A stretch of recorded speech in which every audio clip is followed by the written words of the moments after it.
വണക്കം. ഒടുവിൽ പ്രതീക്ഷിച്ചു തന്നെ സംഭവിക്കുകയാണ് എന്ന റിപ്പോർട്ടുകളാണ് പുറത്തു വരുന്നത്. ഓരോ ദിവസവും ഇസ്രായേൽ ഹിസ്ബുള്ളയുടെ വിവിധ ആംഗിളുകളിൽ നിന്ന് അടിച്ചുകൊണ്ടിരിക്കുന്ന കാര്യങ്ങളാണ് നമ്മൾ കേട്ടുകൊണ്ടിരിക്കുന്നത്. ഇപ്പോഴിതാ ലബനനിലേക്ക് ഇസ്രായേൽ കരയുദ്ധം തുടങ്ങി എന്നാണ് അറിയാനായിട്ട് സാധിക്കുന്നത്. ഇത്രയും നാൾ നടത്തിക്കൊണ്ടിരുന്നത് വ്യോമാക്രമണമായിരുന്നു. അതായത് ആകാശത്ത് കൂടെ പോയിട്ട് അടിച്ചിട്ട് തിരിച്ചു വരിക. അങ്ങനെയാണല്ലോ നസറുള്ളയൊക്കെ കൊന്നത്. ബങ്കർ ബ്ലസ്റ്റർ ബോംബുകളൊക്കെ ഇട്ടാണ് നസറുള്ളയെ വധിച്ചത്. അതിൽ ഏറ്റവും വലിയ വിറ്റെന്ന് പറഞ്ഞാൽ എന്തറിയോ, ഈ ബങ്കർ ബ്ലസ്റ്റർ ബോംബ് നസറുള്ളയുടെ മണ്ടേ കൂടെ ഇട്ടപ്പം ഇവരെല്ലാം വിചാരിച്ചത് നസറുള്ള ചിന്നി പൊട്ടിത്തെറിച്ചു പോയി കാണും എന്നാണ് പല ആൾക്കാരും വിചാരിച്ചത്. അങ്ങനെയാണ് പല ആൾക്കാരും കരുതിയിരുന്നത് ഇനി ഇയാളുടെ ബോഡി കിട്ടില്ല എന്ന് വിചാരിച്ചത്. പക്ഷേ ഇയാളുടെ ബോഡി കിട്ടി. ഈ ബങ്കർ ബ്ലസ്റ്റർ ബോംബ് എന്ന് പറഞ്ഞാൽ ഭയങ്കര രസമുള്ള ഒരു ബോംബാണ്. നമ്മുടെ ഇന്ത്യയിൽ ബാലാക്കോട്ടിൽ ഉപയോഗിച്ചത് ഈ ബങ്കർ ബ്ലസ്റ്റർ ബോംബാണ്.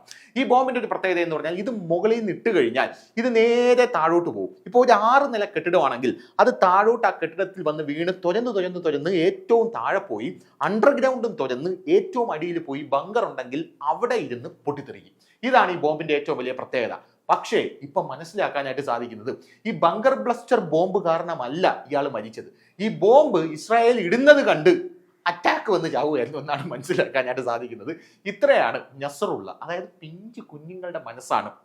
നമ്മുടെ സുരാജ് അണ്ണൻ തമ്പിയിൽ പറയുന്നത് പോലെ കൊതുകിന് ഭയന്ന് കാളയ്ക്ക് കീഴടങ്ങി ആ വലിയ മഹാനെ കണ്ടോളൂ എന്ന് പറയുന്നത് പോലെയാണ് നസറുള്ളയുടെ കാര്യം എന്ന് പറയുന്നത്. അയാളുടെ ബോഡി കിട്ടി പരിശോധിച്ചപ്പോഴാണ് അയാൾ ഹൃദയാഘാതം, അതായത് ആഘാതം കാരണമാണ് മരിച്ചതെന്ന് മനസ്സിലാക്കാനായിട്ട് സാധിക്കുന്നത്. അപ്പൊ ഇത്രയൊക്കെ ഉള്ളൂ ഈ ഹിസ്ബുള്ള. ഈ കയ്യിൽ തോക്കുണ്ടെങ്കിലേ യുവമാർക്ക് പവർ ഉള്ളൂ. ഒറ്റയ്ക്കൊറ്റയ്ക്ക് വന്നു കഴിഞ്ഞാൽ യുവമാരെ വലിച്ചു കീറി അടുപ്പിൽ വെക്കും ഇസ്രായേൽ എന്നുള്ളതാണ് നമുക്ക് ഇതിൽ നിന്ന് മനസ്സിലാക്കാനായിട്ട് സാധിക്കുന്നത്. അപ്പൊ നമുക്ക് കാര്യങ്ങളിലേക്ക് വരാം. ലബനനിൽ കരയുദ്ധം തുടങ്ങിയിരിക്കുകയാണ് ഇസ്രായേൽ. പല ലോകരാജ്യങ്ങളും ഇസ്രായേലിന് മുന്നറിയിപ്പ് നൽകി കരയുദ്ധം നടത്തരുത് എന്ന്. പക്ഷെ ബെഞ്ചമിൻ നെതന്യാഹു എന്ന് പറയുന്ന ഇസ്രായേലിന്റെ പ്രധാനമന്ത്രി കേട്ട പാഴ നടിച്ചില്ല.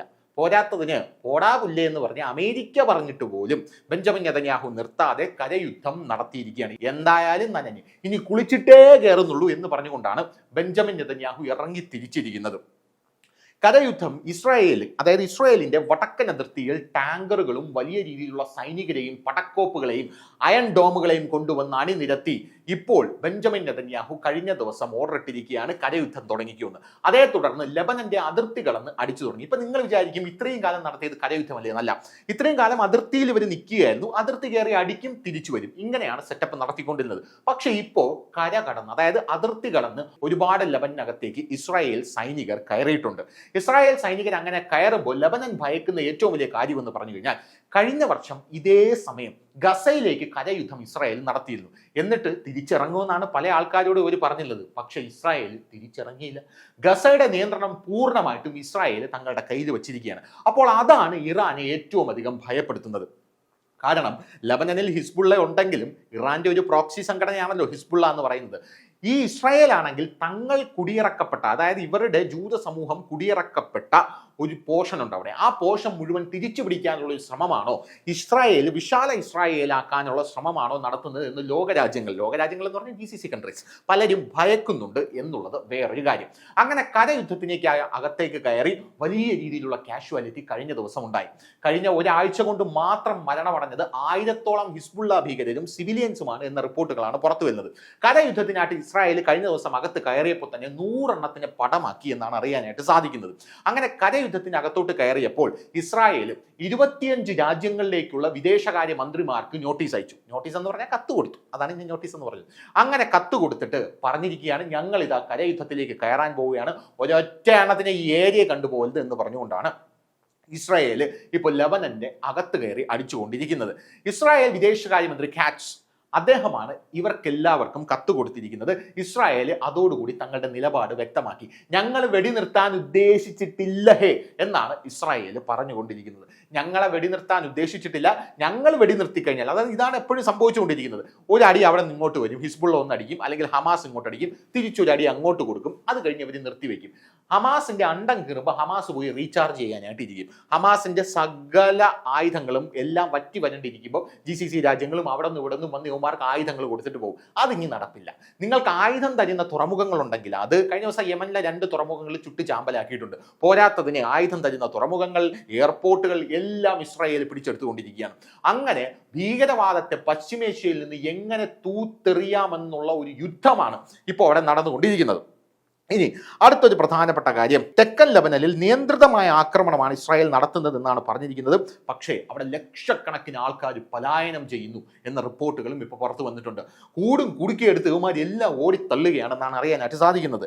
ഇനി അടുത്തതായിട്ട് ബെഞ്ചമിൻ നെതന്യാഹു ഹിസ്ബുള്ളയെ പൂർണ്ണമായിട്ടും തീർത്തിട്ട് മാത്രമേ തിരിച്ചിറങ്ങുള്ളൂ എന്ന് ദൃഢപ്രതിജ്ഞ എടുത്തിരിക്കുകയാണ്. അത് പല സ്ഥലങ്ങളിലും അങ്ങേര് പറഞ്ഞിട്ടുമുണ്ട്. പക്ഷെ കരയുദ്ധത്തിലേക്ക് വരുമ്പോൾ ഇവിടെയുള്ള സുഡാപ്പികളെ സൂചിപ്പിക്കാൻ വേണ്ടി ഇവിടെയുള്ള സുഡാപ്പി മാധ്യമ പ്രവർത്തകർ തന്നെ പറയാണ്, ഈ അടുപ്പ് കൂട്ടി ചർച്ചയിലൊക്കെ ഇങ്ങനെ കരയുദ്ധത്തിലേക്ക് വരുമ്പോൾ ഹിസ്ബുള്ള എന്ന് പറയുന്ന ഒരു മികച്ച കരസേനയാണ്.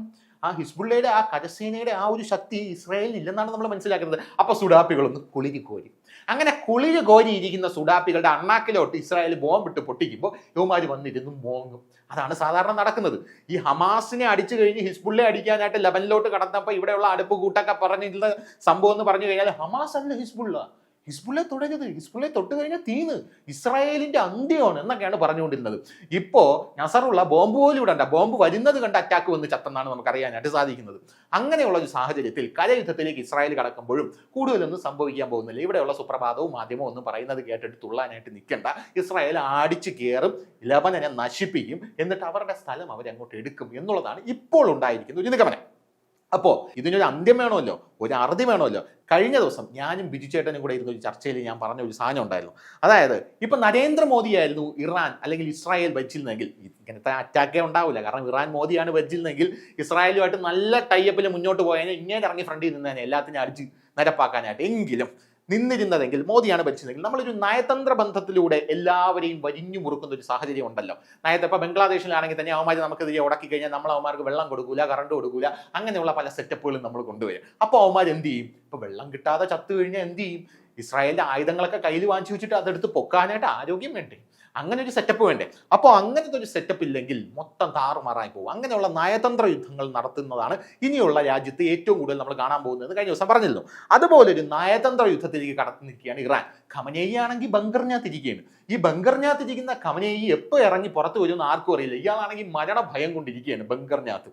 അങ്ങനെ മരണഭയം കൊണ്ടിരിക്കുന്ന ഇയാളും അവിടെ ഇരുന്ന് കാര്യങ്ങൾ ഓപ്പറേറ്റ് ചെയ്യുകയാണ്. ഇപ്പോൾ ഇറാൻ, അതായത് ലോകം ഭയക്കുന്ന ഒരു കാര്യം ഇറാൻ ചെയ്യാൻ പോവുകയാണ്. അതെന്താണെന്നല്ലേ? ഇസ്രായേലിനെ ഇതിലൂടെ പിടിച്ചു കെട്ടാൻ പറ്റും, ചർച്ചയ്ക്കായിട്ട് തങ്ങളുടെ ടേബിളിൽ കൊണ്ടുവരാൻ പറ്റുമെന്നാണ് ഇറാൻ വിചാരിക്കുന്നത്. അല്ലാതെ യുദ്ധത്തിനൊന്നും ഞങ്ങളില്ല, ഇടികൊണ്ട് ചാവാൻ ഞങ്ങൾക്ക് വയ്യ, ചോര തുപ്പും, അതുകൊണ്ട് ഞങ്ങൾ യുദ്ധത്തിന് ഇല്ല എന്നുള്ള രീതിയിലാണ് ഇറാൻ നിൽക്കുന്നത്. പക്ഷെ അതിനകത്തുള്ള ജനങ്ങൾ വലിയ രീതിയിലുള്ള പ്രതിഷേധം ഉയർത്തുകയാണ്. ഒന്ന് കയറി അടിയുടെ നമ്മളെല്ലാം നാണം കെടുത്താതെ എന്നുള്ള രീതിയിൽ വലിയ പ്രതിഷേധം ഉയരുകയാണ്. നമുക്കറിയാം, ഇന്ത്യക്ക് പാകിസ്ഥാൻ ഒരു അടി ഇങ്ങോട്ട് തന്നു കഴിഞ്ഞാൽ നമ്മുടെ നാട്ടിലെ ജനങ്ങളുടെ രോഷം എത്രത്തോളം ആയിരിക്കും. സുഡാപ്പിയുടെ കമ്മിയുടെ കാര്യമല്ല കേട്ടോ പറയുന്നത്.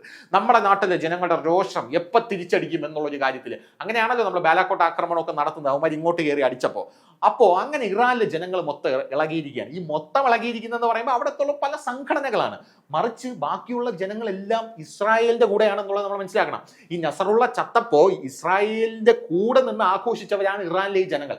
കാനഡയിൽ വരെ ഇവന്മാർ കേക്ക് മുറിച്ച് ആഘോഷിച്ചു. കാരണം അവിടുത്തെ ജനങ്ങൾ ഇവന്മാരുടെ ഭരണകൂടം ഈ മതചട്ടക്കൂടിൽ നിന്ന് എപ്പോഴാ പുറത്തു വരാൻ കാത്തിരിക്കുന്ന ഒരു ജനസമൂഹമാണ് അവിടെ ഉള്ളത്.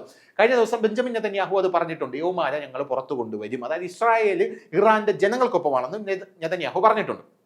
അപ്പൊ ഇങ്ങനെ ഒരു സാഹചര്യത്തിൽ ഇറാൻ ഒരു നയതന്ത്രം പയറ്റാൻ പോവുകയാണ്. ഇനി അതിന്റെ ഗതി എന്താവും എന്ന് കണ്ടറിയണം. ലോകം ഭയക്കുന്ന ഒരു കാര്യമാണ്. ഇറാന്റെ രാജ്യമാണ് യമൻ. ഇറാന്റെ രാജ്യം എന്ന് പറഞ്ഞാൽ ഇറാൻ തന്നെയാണ് അവിടെ ഭരിക്കുന്നത്. പ്രോക്സി യമൻ ഇറാൻ പറയുന്നത് പോലെ കേൾക്കും, അതാണ് ഞാൻ ഉദ്ദേശിച്ചത്. അതായത് ഇറാന്റെ പ്രോക്സി സംഘടനകളുള്ള രാജ്യമാണ് യമൻ. ഇറാന്റെ പ്രോക്സി സംഘടനയാണ് ഹിസ്ബുള്ള, ലെബനനിലുള്ള ഹിസ്ബുള്ള. ഇറാനാണ് അവർക്ക് ചെലവും കൊടുക്കുന്നത്. അങ്ങനെ ആ യമന്റെ ആ ഒരു സൈഡിൽ ഒരു കടലിടുക്കുണ്ട്. ആ കടലിടുക്കിന്റെ പേരാണ് ബാബ് അൽ മന്ദാബ് കടലിടുക്ക്. ഈ കടലിടുക്ക് ഹൂതികൾ ഉപയോഗിച്ച് ഇറാൻ തടയാൻ പോവുകയാണ്. എന്ന് പറഞ്ഞാൽ ഇറാൻ അടയ്ക്കാൻ പോവുകയാണ്. അങ്ങനെ അടച്ചു കഴിഞ്ഞാൽ ലോകത്തിന്റെ ട്രേഡിംഗ്, അതായത് എണ്ണ വ്യാപാരം വലിയ രീതിയിൽ പ്രതിസന്ധിയിലായി പോകുന്ന ഒരു സാഹചര്യം ഉണ്ടാകും എന്നാണ് ഇറാൻ വിചാരിക്കുന്നത്. അങ്ങനെയാണെങ്കിൽ ലോകരാജ്യങ്ങൾക്ക് ഇതിനകത്തെല്ലാം ഇടപെട്ടേ പറ്റൂ. അങ്ങനെ ഇടപെടുകയാണെങ്കിൽ ഇസ്രായേൽ ഞങ്ങളുടെ ചൊൽപ്പടിക്ക് വരുമെന്നാണ് ഇറാൻ വിചാരിക്കുന്നത്. പോരാത്തതിന് ഈ കടലെടുക്ക് മാത്രമല്ല, ഗോമൂഹ് കടലെടുക്ക് എന്ന് പറഞ്ഞ വേറൊരു കടലെടുക്ക് കൂടെ ഉണ്ട്. അതുകൂടെ അടച്ചു കഴിഞ്ഞാൽ ലോകം മുഴുവൻ പൊറുതിമുട്ടും എന്നാണ് ഇറാൻ വിചാരിക്കുന്നത്. ഈ എണ്ണ ട്രേഡിംഗ് അങ്ങനെ നിർത്താനായിട്ട് സാധിക്കും. അങ്ങനെ ലോകരാജ്യങ്ങൾ മുഴുവൻ ഇതിനകത്ത് ഇടപെടും. റഷ്യ യുക്രൈൻ യുദ്ധത്തിൽ ഇപ്പൊ പല ആൾക്കാരും ഇടപെടുന്നുണ്ടല്ലോ. റഷ്യയും യുക്രൈനും തമ്മിൽ യുദ്ധം തുടങ്ങിയപ്പോൾ യൂറോപ്പാണ് പട്ടിണിയിലായി പോയത്. കാരണം യൂറോപ്പിലോട്ടാണ് റഷ്യയുടെ എണ്ണ ഭൂരിഭാഗവും ചെല്ലുന്നത്. അപ്പോഴാണ് നരേന്ദ്രമോദി അവിടെ ചെന്നിട്ട് റഷ്യയുടെ എണ്ണ നമ്മൾ വാങ്ങിച്ചിട്ട് നമ്മളത് ഇങ്ങനെയൊക്കെ ചെയ്ത് അങ്ങോട്ട് മറിച്ചടിച്ചു തുടങ്ങിയത് യൂറോപ്പിലോട്ട്. അങ്ങനെയാണ് നമ്മളിപ്പോൾ വളർന്നുകൊണ്ടിരിക്കുന്നത്. അപ്പോൾ അതുകൊണ്ട് തന്നെ ഇറാൻ ഇങ്ങനെ ചെയ്യാനുള്ള ഒരു പദ്ധതിയാണ് ഇപ്പോൾ ആവിഷ്കരിച്ച് വെച്ചിരിക്കുന്നത്.